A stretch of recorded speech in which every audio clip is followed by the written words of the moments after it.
Hello hello दोस्तों, जय माता दी। कैसे हो आप लोग दोस्तों? मैं उम्मीद करती हूँ कि आप लोग बहुत अच्छे होंगे दोस्तों। मैं भी अच्छी हूँ। आज मैं सुनाने जा रही हूँ बहुत ही प्यारा गारी गीत। अगर मेरा गाना आप लोगों को अच्छा लगे तो प्लीज़ मेरे गाने को ज़्यादा से ज़्यादा शेयर करें, लाइक करें। जो लोग नए हैं चैनल को सब्सक्राइब ज़रूर करें और प्यारा सा कमेंट करके बताएं कि मेरा गाना कैसा लगा। प्लीज़ दोस्तों हमारा ज़्यादा से ज़्यादा सपोर्ट करें, वीडियो को फुल वॉच करें। आप लोगों से रिक्वेस्ट है हमारी।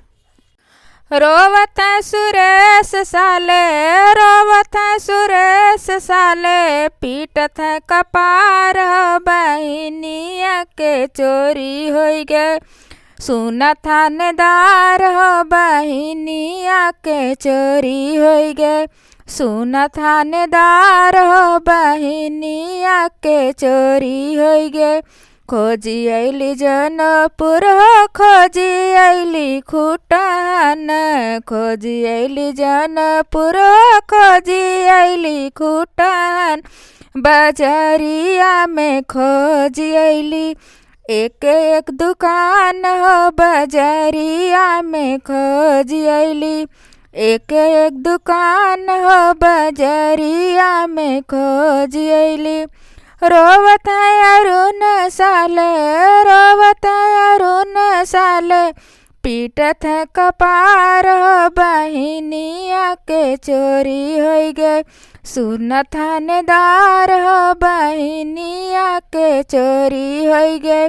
सुन थानेदार हो बहनिया के चोरी हो गए। खोजी अली जनपुर हो, खोजी अली बनारस, खोजी अली जनपुर हो, खोजी अली बनारस। बजरिया में खोजी अली एक एक दुकान हो, बजरिया में खोजी अली एक एक दुकान हो, बजरिया में खोजी अली।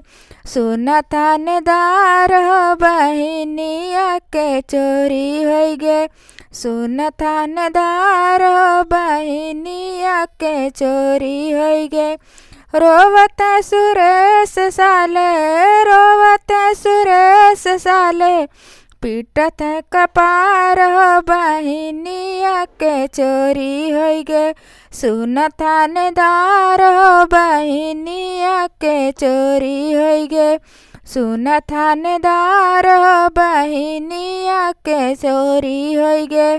खोजी अली आजमगढ़, खोजी अली आजमगढ़, खोजी अली जौनपुर बजरिया में खोजी अली एक एक दुकान हो, बजरिया में खोजी अली एक एक दुकान हो, बजरिया में खोजी अली।